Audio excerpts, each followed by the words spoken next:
Today, our special guest, a good brother, man. We've been friends for a long time. Finally got a chance to jam together. But before we bring him in for a hot second, I want to let you know that I love you guys out there. Peace, love, and harmony always. That's what this show is about. So, y'all stay chill out there, man, and watch each other's back. This full moon is going to do some strange things out there. Check it out. Producer today, Mr. Mark Lee Extraordinaire, the main man behind the glass, keeping it funky, keeping it fast, always classy, never lacking, never last. My main man, Mr. Mark Lee. So y'all give him a hand out there, because without Mark Lee, the show wouldn't run, But today, we're going to chop it up, with, from the musical tip, the funk tip. We're going to, explore some different avenues about what we feel is happening in the funk world. This man is an expert, obviously. His credentials speak for himself, Mr. Robert Harper. We want everybody to, check it out, get into it, relax, go back and watch our shows to your heart content. Also, I want to announce today that we are going to start YouTube Shorts. So that's going to be master clips, miniature clips, 2-3 minute clips on our own YouTube channel. My channel, new YouTube channel, and we're going to show like the best of the best of the best. So, we're going to go through some shows, and, we're going to launch this next week, hopefully. No later than the end of the month, but by next week it should be up. You all will see my announcements all over my Facebook page. Thank you guys for always supporting the show, for tuning in. We're like at our 2.5-year anniversary almost, so that's some amazing shit right there. Never thought it would be like this, and all the funk love that we get all the time. Special shout out to my homie Keith Jackson. I love you. As Brendo said, we're gonna keep it moving. Right now, without further ado, Mr. Robert Harper's in the house. Hey. What up, money? Zach Mack. Look at you. Looking like a brand new crispy $100 bill. I need my horse. How you doing, man? Hey, man. I was ripping and running and gunning this, and I was across town. I said, "Whoa, wait a minute! I got to get back for an interview with Zach." Got to beam in. Yeah. So, I'm here. How you doing, brother? I'm all right, man. Can you turn your volume up a little bit for me? Turn it up? Okay, hold on. Yeah, just a little bit, not a lot. Just a little pinch there. Okay, how's that? That's perfect, bro. Now check this out. I'm already like looking in the background. What bass is that? Oh, that's my Pearl. That's Pearl. Where's she at? Oh, Yeah, introduce Pearl. I want to see Pearl. Oh God, yes. Hold it up, man. We need to see that. This is Pearl. My number one bass. Of course, I got you see the Bootsy Collins signed it. Oh man, Bootsy. Yeah. Yo, dog. He says keep finger funkin', Rob. Yo, dog. Let me tell you something. That's amazing, man. Your bass just jumped off the page at me and said, "Listen, I gotta go first." Hey, and let me tell you a true story. Yes, sir. My bass got me my first major interview with Bass Musician Magazine. Wow. They interviewed my bass before they even knew me. Yo, I'm telling you, the bass spoke to me just now and said, "Listen, he just holds me up. I'm the real star." My bass was at a trade show, and I wasn't there. I was walking around and stuff, and I get home and I'm looking, and I'm the bass musician. They got something on YouTube, and I go, "Wait a minute, that's my bass." Yeah. I said they need to talk to me, so I contacted the guy. We good friends now, Raw, or how you say his last name, Amador. Okay. He's the editor behind Bass Musician Magazine. You might want to talk to him too. He's a cool cat. Yeah, man, for sure. We've been partners ever since, man. But it was my bass that got me through that door. Let me tell you something, man. That's special right there. And just because I know you and you're my brother and everything, man, I am always happy to see people happy with the instruments they have because they bring you joy. That's dope, man. So check this out. Where you from originally? California, Carson, California. West Coast, Cali. How long you been on the East? I've been on the East 2016. What's that? 6 years? Yeah. Okay. All right. Well, as a New Yorker by way of North Carolina, welcome to the East Coast. We call it the Beast Coast, as you know. Yeah. Because we be beasting over here, Yo, it was fun to play with you at the ball, man. But we'll get into that. But we got some more coming, man. I'm looking forward to we got a gig October 15th, right? Next weekend. I'll be up there. Yeah, man. We're gonna bring the heat, bring the funk, cold power. Yeah. I'm gonna be up there with y'all singing. That's what's up. Yo, so you moved to the East Coast, you hanging out, whatever, right? How did you actually run into some of the musicians that you're dealing with now, like Shirley Clinton, Tony, and everybody? Because I know we're all friends on Facebook anyway. Right. You and I have been friends like forever on Facebook.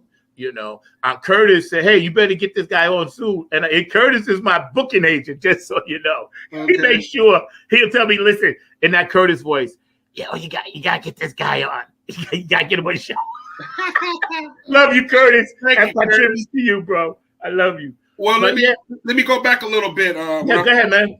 I first, Facebook was the whole thing that got me communicating with everybody, really. But it started off with Gary Granger's from the group Pockets. Remember them? Yes. Yeah, I contacted him from California and was asking, what's going on out here, because my wife is from out here. Okay. So that's not from a music standpoint, she's from Howard University, she's in business and stuff. But I want to talk to some musicians and find out what's going on out here. Yeah. My idea wasn't to relocate out here. I actually came to see some doctors. Okay. You know what I mean? Yeah. But when I got out here, I fell in love with the tranquility, all the trees and the deers running around and animals. See, in California, if you want to go see that stuff, you got to you got to take a road trip. And so it was just nice to really to have that stuff right in my community. And it brought me, like I said, some peace and tranquility I haven't felt in decades, man. Yeah. And so anyway, he told me it was pretty cool. And then everybody has had open arms. Who I met next? You know Kevin Walker? Yeah. Bass player who's plays with 76 Degrees West, and he used to be with Justin Timberlake, and he plays with everybody out here, know. Those two guys really are the top dogs that's covering most of the whatever comes in here, the gigs, they come through them two first. And then we'll get the crumbs. Yeah. I didn't mean to cut you off, but you just mentioned that group Pockets. I remember Earth, Wind & Fire produced that first song or whatever. Yeah. Bro, I remember them because I seen them at Nassau Coliseum. I just wanted to put that out there. I go back with Pockets. And his brother plays the drums. I forgot his name. Yeah. Yeah, and the guys are really what surprised me out here was how they welcome the outsider in. You know what I mean? Yes. I was kind of fearful with that at first because I was thinking, oh boy, they're gonna think this Hollywood guy is out here and he's trying to smash and you know what I mean? And it wasn't like that, man. So see, and that's a beautiful thing because where I'm at here, they didn't really welcome me in. I had to find people. Nobody welcomed me in. They did it backhandedly, and was not really with my best interest at heart, but smiling in my face. But I overcame that because now I found my tribe. I got about 12 or 13 really solid family Funketeers out here, and I just stick with them. You know what I'm saying? And I'm going through some of that partially still too. Not everybody, but just the major cats. There was enough to when I can pick up the phone and ask a few questions. You know what I mean? Yeah. They was able to direct me and point me in a nice direction. Yeah. And then I got my horn player, who's been with me since day one out here, Eugene Chapman. Who's played anybody from Keith Washington to just everybody, Yeah. And he's a real down to earth brother. He's been over the pad a couple times, and he's on my first two videos. We just did a couple of gigs together. The same day we did the Funketeers Ball, he played with me during the day, and he's just a hard guy. Like I said, I got a pocket of about 15, and that's good, man. That's all you need, bro. And you got us, you got me, right? You got the Funk All Stars, you got Nappy Head. So you in this now, you know what I'm saying? We got you from here. We got your sticks covered. That's guarantee we got you. I wanted to ask you, go back a little bit further. Mm-hmm. what was your like when you started playing instruments and you was choosing? What drew you to the bottom? I just wanted a guitar. I didn't know the difference between an electric or a bass. Right. And when my grandmother, God bless her, she rest in peace, when she took me to the music store to look at some guitars, I didn't know the difference. The guy handed me looks like a Tito Jackson guitar, you know, right. the kind BB King plays. Yeah, Gibson, Les Paul. Yeah, exactly. You know, and I put that on and I strummed that, and then he came with another thing, and he said, "This is a bass guitar," and that's the first time I ever heard that. I was about, I think, 12 years old, and my mind at that time was 4 strings look easier to learn than 6. Bright little kid, huh? Yo, that's right. So that's why I went for the bass. I didn't know the difference at that time until I got older, just a couple of years, and I started hearing more bass because now I have a bass at home. I got my little shoebox amplifier made from Sears and Roebuck. Yeah. It had a little 8-inch speaker in it, maybe 20 watts. With the earplug cord that was like for a hearing aid. Yeah. I remember. All I had was tone and volume. I blew that out playing Skin Tight. wait. Go back. All it had was what? Tone and what? 2 knobs, tone and volume. and a little fake red light. I love it. That's a great story, bro. Classic. That's going on my YouTube channel specials. These young kids don't know about that old school stuff. You know what I mean? You break down, you go to Radio Shack, get you another speaker. Yeah. and you screw off the little plywood on the back and put you another speaker in there yourself. It wasn't all these high-tech speakers they got now, you know? Yep. And I rock that. Go ahead. No, go ahead. And I rocked that baby, man.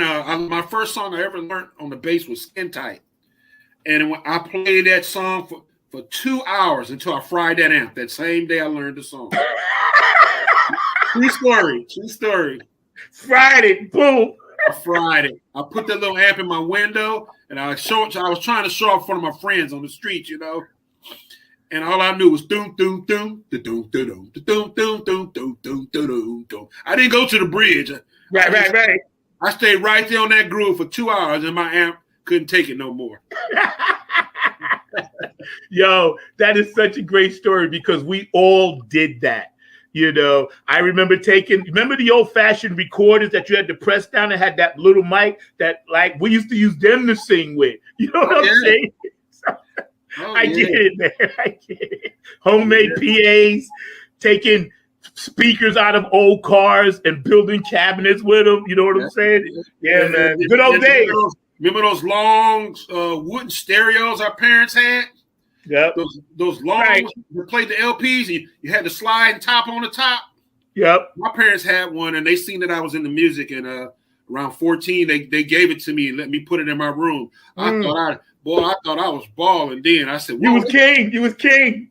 They gave me the home stereo. You know that big long one was about long as a coffin. Like a piece of furniture. Yeah, it's about 9 feet long. Yep. I slid that bad boy in my bedroom, and I've been putting on records ever since. Yo, let me ask you, who was some of the cats or musicians or artists that influenced you? Well, you know, early on, my bass players were like Jermaine Jackson. Very underrated. Yes. But I'll go way back, you know, and of course Larry Graham. But Louis Johnson was from Los Angeles, so something about that kind of connected with me even more so when I was out there, you know. And I was with Louis Johnson, Larry Graham, and Bootsy Collins, and then Cordell Mawson. Remember him, the late great Cordell Mawson? Of course, I got him right there, Boogie. Yeah, very underrated. You know what I mean? Oh God, yes. But you know, listening to that Parliament Live album and hearing him on there, I was just, that gave me my timing, man. I didn't have to use a metronome. That was my metronome. Hearing that bass drum on the Parliament Live record album, boom, boom, boom, boom. I listened to that record so much Same. I have an automatic metronome inside of me now. Same. Which is great for a bass player, you know. Mm-hmm. The good thing about all that stuff that you just mentioned is that it was in real time. We were learning that. That's why we so funky as, excuse my French audience, that's why we funky as hell now. Because we was learning that shit in real time. Unlike the people of today trying to catch up and learn it on YouTube or watching somebody else do it. We actually saw the people do it.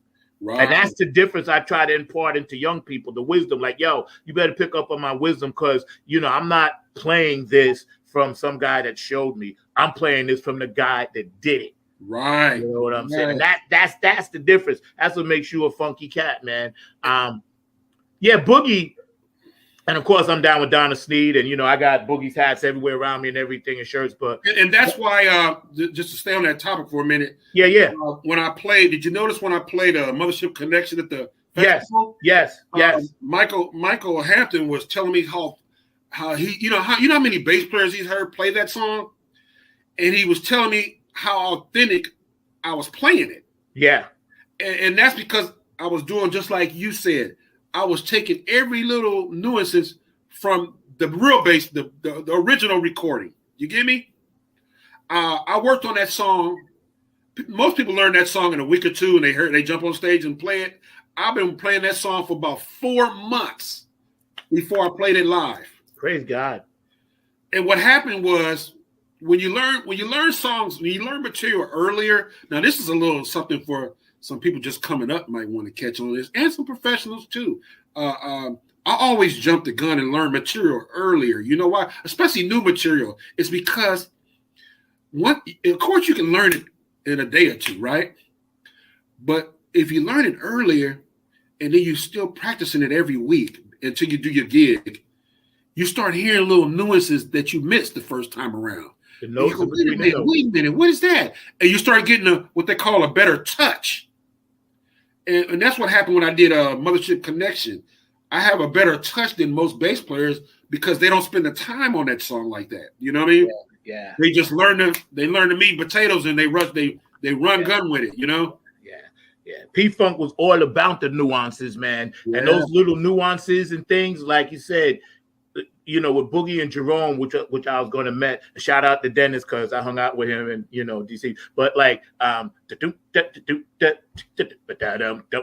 know, that, like you said, that album was one of the soundtracks of my life because not only did I learn everything on it, I also learned what everybody else was playing on it. Even though I couldn't play guitar and keyboards, I knew exactly what those parts were. So when I went and put bands together and it was a funk thing, everybody always kind of like, and thank you guys for that, I always say, yo, bro, you really listen to this shit. I said, yo, this is what I am. I said, just play this. And then they would play to be like, oh, that's how it fits. You know what I'm saying? Wow. And I appreciate everybody who ever told me that. That's one of the nicest things somebody ever said. And I'm telling you, I was singing behind what you was playing. And bro, you was playing that shit. Tears was coming out of my eyes. Thank you. Kudos to you. Michael Hampton turned around. I can't wait till that guy puts the video footage up. The guy that, I don't know what's taking so long, but he hasn't put it up yet. You know, the guy that's walking around with the video camera? Yeah, there's bits and pieces, but you know, it's out there. You'll get it. But no, he has some better James Brookenstein, your fans are tuning in. I'm sorry, go ahead. Yeah, Tony told me he just hasn't put it out yet. Some kind of it's gonna be dope. Yeah, but he still got some. You seen the guy that was walking around with the main camera? Yeah. He put some little stuff up there, but he didn't really put the meat and potatoes up yet. I think he's still negotiating or something with George Darden or something. I don't know. Yeah. But it's coming, y'all. It's coming. That's right. It's gonna work out. Trust me. Yeah. I mean, we should be there in the next 2 to 4 weeks. We ought to be seeing stuff on YouTube. And once I see it on YouTube, you know I'm snatching it and putting it on my YouTube. We all gonna do that, bro. The Funk Alliance is what we do. That's right. I'm gonna put your shit on. I'm gonna put Tony's shit. I'm gonna put everybody's shit on, you know? Yeah. Playing with you and playing with Mike Hampton, and of course, you know, Kendra and Shirley and Tony and Jackie and Penda, you know, and you know, all those people, man. When you were up there, and we're gonna get into this, We keep track of the time. We're hanging out today with the amazing Robert Harper, organically kicking it. We appreciate everybody on the chat line. We love you guys. Stay active. We love you. We're trying to keep funk alive. You guys are a big part of that. Mark Lee, love you back in, bro. Say that again. We're keeping it alive. We're keeping it alive.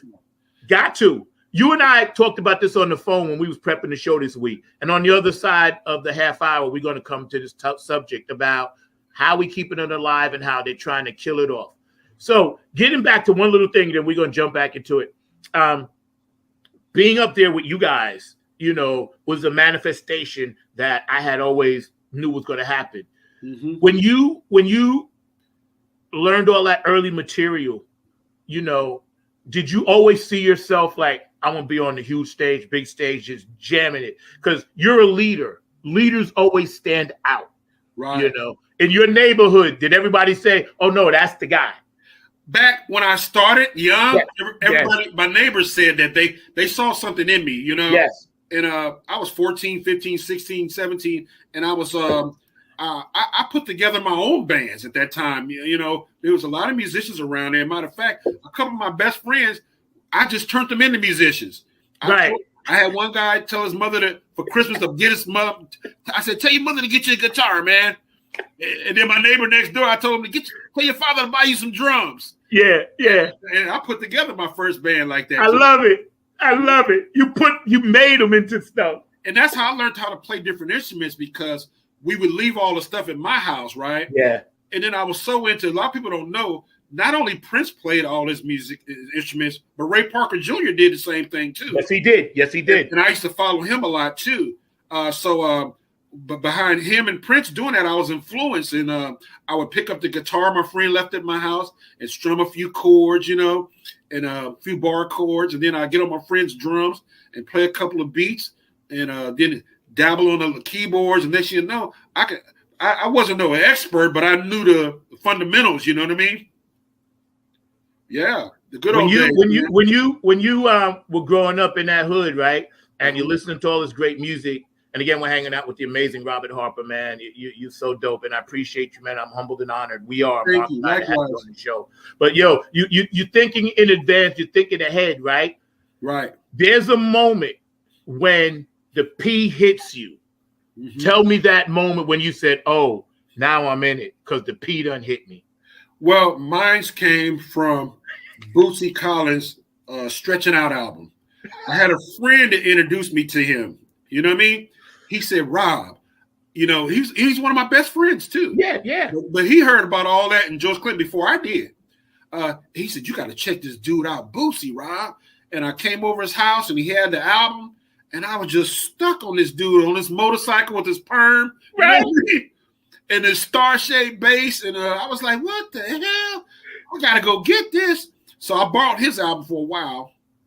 And I played that, and it just put me in I call a funkosis. I just would play it, and it was like I was there in the album. I was there with them.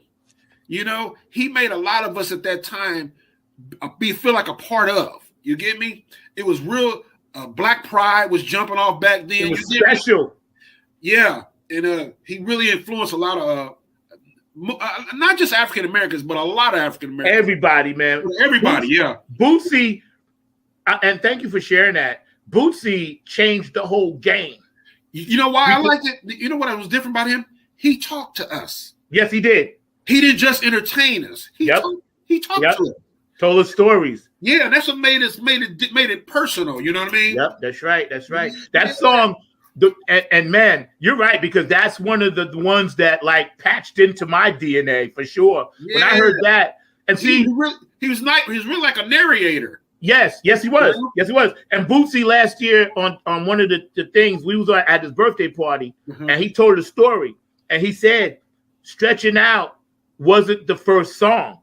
Oh no, he said that was the last minute thing, and I was playing it, and my father heard. Hallelujah. And he was a minister. He came in the room and he said, what's that? And I said, this dude is the dude that used to play with James Brown. Now he done took off, you know. No. And my father said, really? Because my father always let me listen to what I want. So when he heard that, hallelujah, And then I knew then, I was like, okay, my dad is down with this. You know what I'm saying? But yeah, man, Boosie. Yeah, he's the one that tied the knot with the funk with me, because before him I was listening to funk, but I didn't know what it was. Like, I go back to elementary school. Remember Joe Tex? Oh yeah, a lot of his stuff was funk. You know what I mean? And the Sex Legs. I remember y'all. Yeah. Mr. Big Stuff. Oh God. Who do you think you are? Who sung that? Some girls. Yep, the three. I forgot. But you know what's funny? That gospel group, the girls came back and sampled that, and nobody knew that they had took that Mr. Big Stuff hook. Yeah, you remember that bass? Don't. Yep, Mary took it. Yep. Oh yeah. That's funk. Yeah. Yeah. Yep. Yeah, and then there's a worm in the ground. Yes, it is. Ohio plays 6 feet down. I didn't know about no funk back then when I was listening to that, but that stuff used to move me. You know what I mean? And we would have little dances in school and stuff. And when they put on certain songs like that, I knew I grew to the bass heavy grooves more than I did the other ones. You know? Yeah. You know, it's so great. We're hanging out with Rob Harper, amazing. You know, my producer, Mr. Markley, back there doing a great job. And all you guys out there tuning in, watching this, man, we appreciate you. We love you. Stay hooked in, stay locked in, man, because we're going to show some of his new stuff and listen to some of his music on the other side. But when you mention all of that stuff growing up, they were soundtracks, because one thing you said about 5 minutes ago, Black pride and the movement and the power of the people, of all people, Black, gay, you know, that was all coming out. And, you know, young hippies coming back from the war was all coming out, and everybody band together post Woodstock. Let's do that. You know, we grew up in all of that. And the music was reflection of that. That's so for every artist that's up in heaven now, I just want to take a second to say thank you. We standing on their shoulders. You know what I'm saying? And I tell people that all the time. Wasn't for the Bootsy Collins and James Browns and, you know, Patti LaBelle's and all those girls back there of the world, you know, the Motown thing, where would we be? That helped. That music helped us get through a struggle. Amen. You know what I mean? That's what I'm talking about. See, back in them days, you didn't have to have no psychiatrist. You go to your room, man, and boo-hoo a couple of tears and put on some records. And after a couple of hours, you all right. Yo, you're so right. Because this morning I was just doing that. I said, let me go to some old school, and I put on, oh, I seen her face everywhere I go. I was like, oh, man. Have you seen her? You know what I'm saying? Yeah, reunited. Yes. Okay. What I want to let the people, the viewers, remind them that we're independent artists trying to push this funk. These videos, these records, this stuff costs money, and a lot of us are like kind of. We got this thing where we don't want to sound like we begging and stuff, but it's not begging. We're just asking. We need you guys support more than ever, man. If you don't want to buy a CD for $10, get a download for $1. It's like donation. Even if you don't use downloads, just donate $1. We need that money to keep making these videos and keep making these records, you guys, because it only gets better and better. But we need your support, really. And you know, thank you for saying that, because a lot of times musicians, even myself included, we feel some kind of way about even mentioning that, because we just think that it should be like a natural thing. But right now, in these days and times, people got to be very cautious about their spendings, and we understand that. But just think of it this way: if you're watching, think of like the first 50 years, like Bootsy James and Chaka and all of them Earth Wind sustained the business. Now, for the next 50 years, it's going to be us. Right. Because we're standing on their shoulders. And then after that, someone will stand on our shoulders. But in order for us to survive as musicians, as artists, as writers, producers, engineers, roadie people, sound techs, girls that run wires, we need extra help. That's right. We need extra help. Most people don't realize most musicians be working for minimum wage. Right. And that money that's coming in for records is not helping me take care of my car or none of that stuff. Exactly. It's going back into the music. Yeah, because you know what it is? They see us on the big stage. They're like, wow, they got this. And then in reality, when you check that, of course, you check your ego, but then we still need help. We're blessed to do this, and we want to do as much as we can for you. But every now and then, a little help along the way would just be like much appreciated, because it will give us more energy and much of a boost, And go ahead and download Robert Harper's thing. Mark, you ready? Let's run that, man. I need everybody out there to download this today. Let's run that. On the bench. Bounce with me. Baby, baby, won't you bounce with me? Bounce with me. Baby, baby, won't you bounce with me? Let me announce this funky dance, so you all can get up and bounce with this. Now turn it up for my people. We don't want no one to miss. Jump up quickly from the floor. When you come down, you're gonna want some more. Now you're shaking, ice waking as you're grooving on the dance floor. Don't stand there in a trance. All you need is rhythm to do this dance. Just look around and you'll see everybody's moving and bouncing with me.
Bruh. Is it stinking in here? Yo. Bruh. Yo. Okay. Who played on it? I think the number one guy on there who I wanted to get on there is Partment Funkadelic's Greg Boyer. Y'all hear that? Greg Boyer, all right? The trombone man, he also plays with Prince and he's on the Mount Rushmore trombones. Yeah. Who else? Maceo Parker. Everybody. Yeah. So I was honored, and it was an honor and privilege to have him to get on that tune. One of his P-Funk horns, by the way. Yeah, he was on a couple of my videos, and I said, I got to get you in that studio, man. And he came down with no problem and knocked that out early in the morning. He's an early morning dude, though. Ooh, Lord. Now, see, now I got to get him on some of my shit. Yeah. Yeah. I had to now. I got to lock him in. When it comes to that funk, man, you don't have to tell him what to do. He just come in there and do what he do. I tell people, listen, I'll get out the way and sit down over there and go smoke a joint. You just jam, bro, and then I'll come back and then finish cooking it. You know you see how long that solo was? That was all improvised. Yes. He did that right on the spot. See, and that's the genius of people like a Mr. Greg Boyer. Mm-hmm. And again, we're under his wing, learning this shit directly from him. Yeah. So that's why I smile when people tell me my age. I was like, you don't have no idea what I got up here. Y'all don't even know. That's right. So who else played on it? And that fantastic guitar work is from my new guitar player that's been with me now. He's locked in with me almost a year now. Ty Lavelle. All right, Mr. Lavelle. He's from he's from the Maryland area. Uh-huh. And I saw him playing with my saxophone player, Eugene Chapman. Went out to go, that's why it's good to go out and support other people's gigs sometime, Got to. I don't get out much. And my boy was like, come on, Rob, I need you to come down here. And I said, let me come on down here, man. I don't get out the house enough. And I'm glad I did because I discovered my guitar player in his band. That's how you find people. Who else is on it? Who played drums? My producer, Mark Showtime Brown. Okay. He's the drummer for a rap hip hop group I used to be in called Area 301. Yes. Yeah. So he does all the drumming and stuff on there. And keyboards? Who did the boards? Keyboards. Oh, Mark did the keyboards too. Mm-hmm. Okay. And he did some of the most of the production. And then you kind of cooked the meal once you got all your ingredients. Yeah, I put it all together. Like everything comes from. I'm really the executive producer, even though I don't put that on the CDs enough. You know what I mean? I put written and composed by Robert Harper. I let him get all the production credits because without him, man, this wouldn't be. You know what I mean? Yeah, that's right. My sound is real clean. He was raised around the same era as us, so when I start composing stuff, he's always throwing little subtleties in there, like, man, the bass drum should be doing this, and I'm not a drummer. I could play some drums, but I'm not a seasoned pro drummer. You get what I mean? Right. And so it's always good to hear from the drummer's perspective. So that's how we start all my albums. All my albums are bass and drums first. Right. Once I lock that down, then I just layer stuff. Usually the guitar comes after that, some rhythm guitar, or what I call some that chicken picking. Yes. I like that stuff. Right. I grew up off that chicken picking stuff. So I put my chicken picking and my chords in there. And if you get a chance to play that other song later on, we're gonna play it right now. Okay, I play the guitar on there. A lot of people don't know that. Okay. The rhythm guitar. What's the name of this next track we're gonna run? The Bomb. The Bomb. Which we have you got the bomb ready back there, hanging out with Robert Harper. We have a video. Let's run it. Drop the bomb on them. Y'all better go out and buy this. All right, soldiers, we are on a mission. Everyone stay in format. I don't want anyone wandering away. Intelligence has informed us that there's a bomb in the vicinity. I want soldiers Ricky Benson, Marvin Meek, and Craig Black to secure all borders and don't let this troop slack. Hey, Sarge, what is this?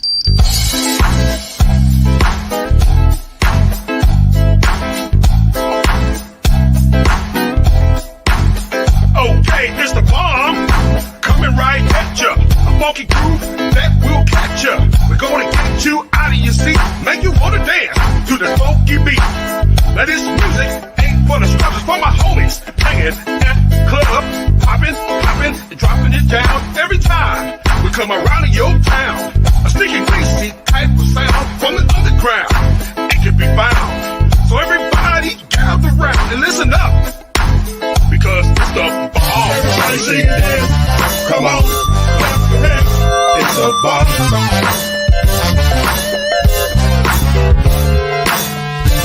Everybody sing it then. Come on, clap your hands. It's a bomb.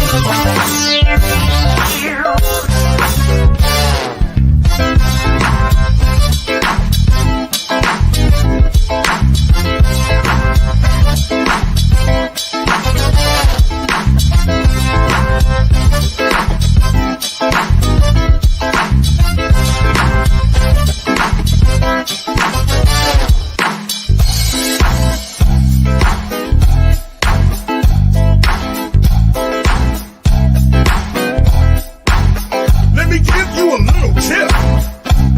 If you're not familiar with the mothership, just scream and shout. One nation under group is what I'm talking about.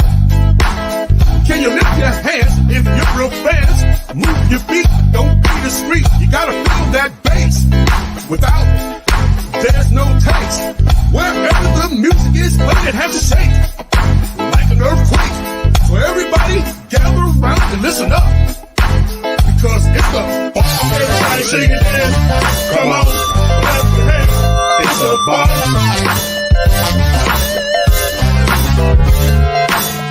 Everybody sing it in. Come on, clap your hands. It's a bomb.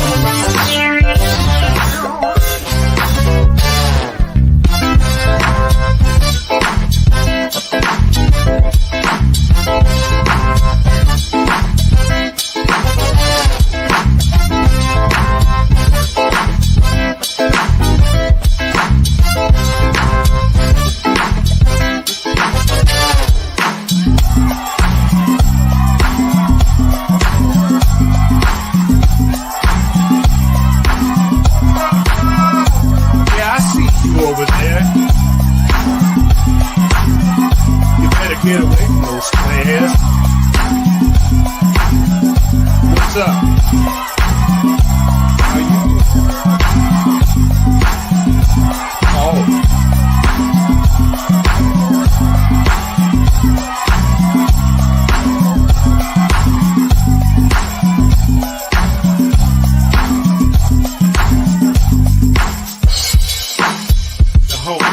Mark Showtime Brown, keeping the beat with his feet.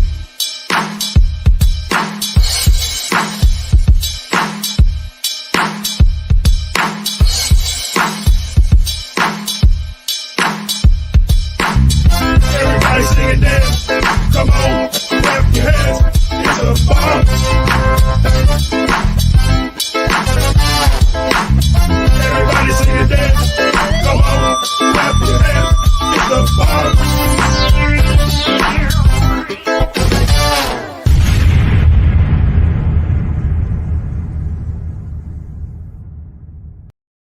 The bomb.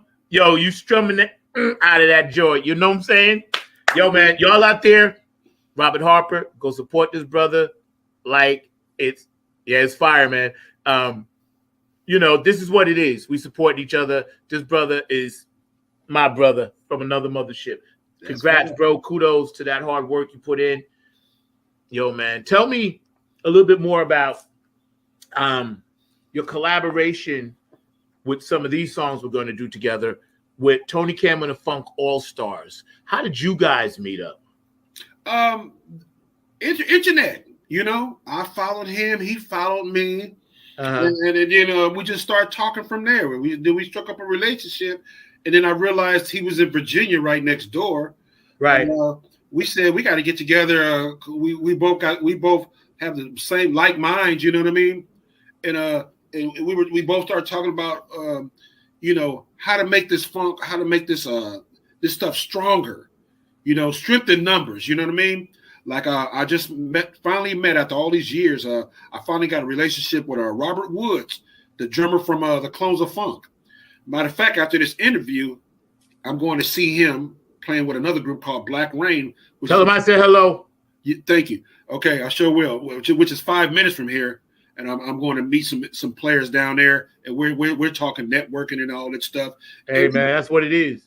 And me and Tony, you know, we both.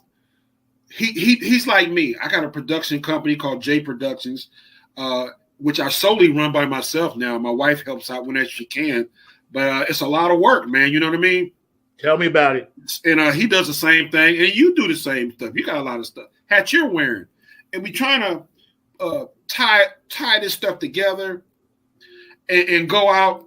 Really, it's like P Funk and them did. Yeah, they did Bootsy, Parliament, the Brides, all them, and they all went out there in under one tent. And that's what we're working on right now. You know, amen.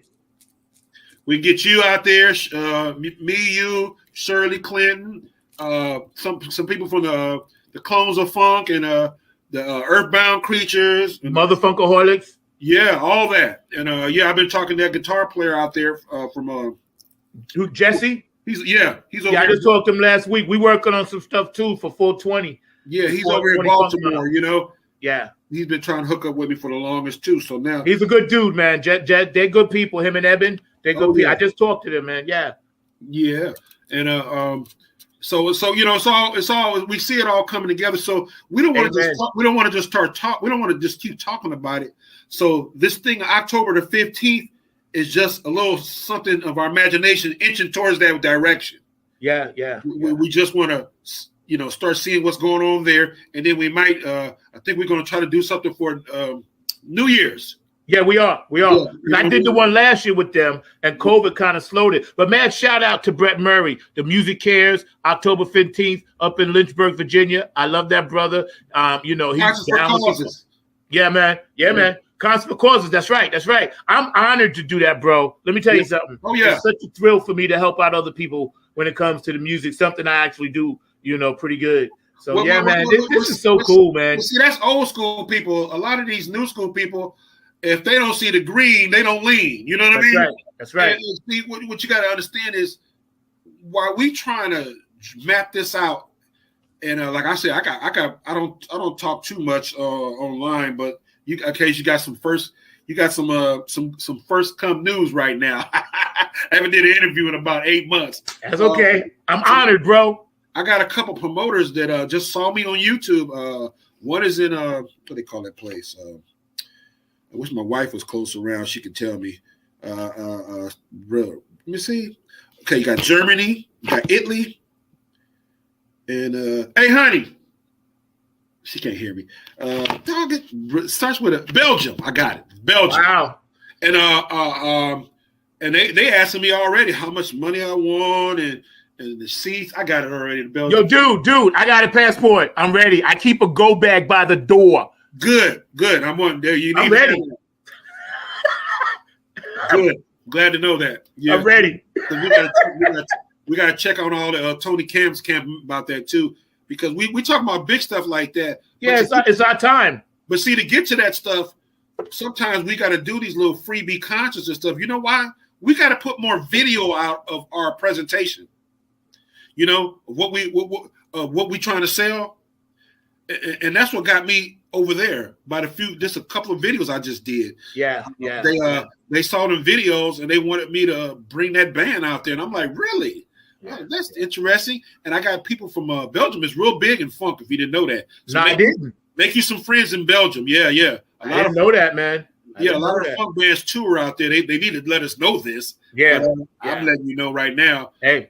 They buy your music top dollar. They don't want nothing for free. Have funk bag, will travel, bro. I'm ready. But going back to something you said that's important. Mm-hmm. A lot of the younger people now coming up, they're doing the right thing. But we just have to recognize them more. And they are actually honoring, you know, the people that Bootsy work with and all of them, Silk Sonic and all those guys. And, you know, they're doing their thing. And I ain't mad at that. Right. But what I think the average person that's in that category, age group wise, demographic, they have to understand funk is a spiritual thing. So this is our church. And like you said, sometimes when you was doing stuff at the church, you didn't get paid. Right. Because it was spiritual. Right. We feel that same way about the funk. I tell people all the time, I would play funk for free. Right.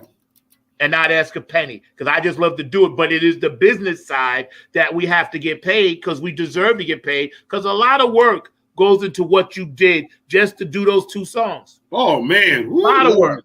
A lot of work. A lot of work. A lot of hours. Videos, a lot of work, man. Those songs weren't recorded in a day. Yeah, no, a lot of work. People don't understand that. And sometimes I could work on a song for 3-4 months. Yeah. Just one song. Yep. So let me tell you, hanging out with Robert Harper, you are absolutely amazing. We're at the 1 o'clock hour. We're going to recognize, one of the greats on our history spot today, because we always do a spot. This week, unfortunately, the past couple of weeks has just been people that transitioned on, but we lost Loretta Lynn. And those of you that don't know a little bit about her, we're going to just do 5 minutes, when we do that spot. So I just want y'all to stay tuned for that. We're hanging out with Robert Harper. His new song is called The Bomb. You know what I mean? Bounce with me.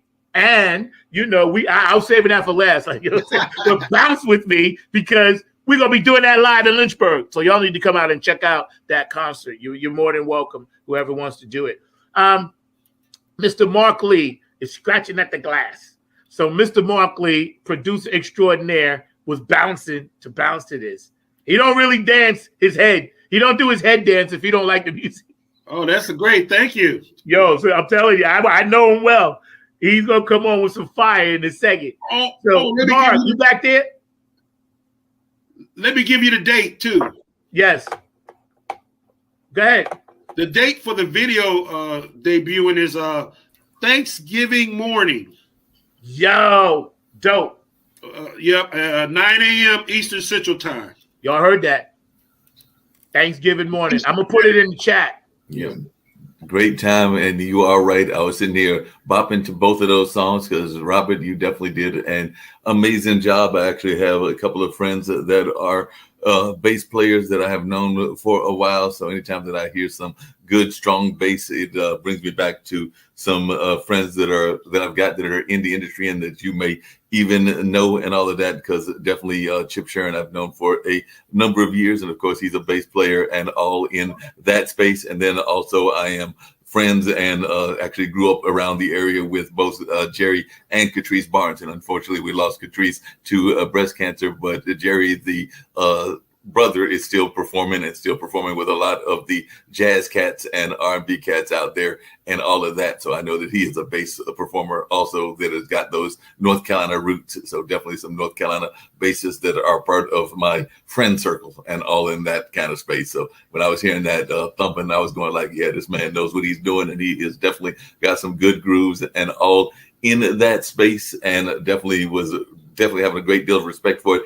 As I told you when we did our pre-interview, I am a big fan of the blues, and as far as I'm concerned, the blues and funk are basically kissing cousins and all along those lines. So they have a lot of similarities and a lot of even ways that they talk about issues and talk about things in those lyrics. So I was even recognizing some of those kind of early roots music, as some people like to call it, but to me, funk is just a later rendition of the root sound and all in that space. But I'd love to hear your thoughts about maybe even how some of that early music, whether it be jazz or blues, influenced some of your playing. Oh yeah, as we were, I can remember everything musically. That's a good thing. I'm trying to get a book out here. It's just so many legalities, because I'm mentioning so many entertainers in the book. Right. But look for that. Maybe, hopefully, 2023. I got to get it out. I've been talking about it for like 4 years now. But anyway, to answer that question, when I was younger, I would say 3 to 4 years old, that stereo that I was telling you about, Zach, that my parents gave me later as a teenager, well, that stereo wasn't mine then. But my stepfather always had music playing on that stereo. Mm-hmm. And I heard a lot of Dionne Warwick, Burt Bacharach, stuff like that. And what happened was, when we were the kids back in them days, you either played outside or you came in and took a nap. Right. It wasn't no in between. You know what I mean? You go outside, or you come here, you go get out of my face. You know, and just come in for Kool-Aid and get back out. Yeah, you got to be careful of that, because sometimes we come back forth too much. We get snatched in. So, but anyway, when I got snatched in and I had to take those naps, I was the older of the 3 kids, and my little brother and sister would just fall out and go to sleep, and I couldn't just sit up and go to sleep in a room with nothing going on, So I would crack my door and listen to that music, and that music was just give me something to just relax me while I'm laying there in bed.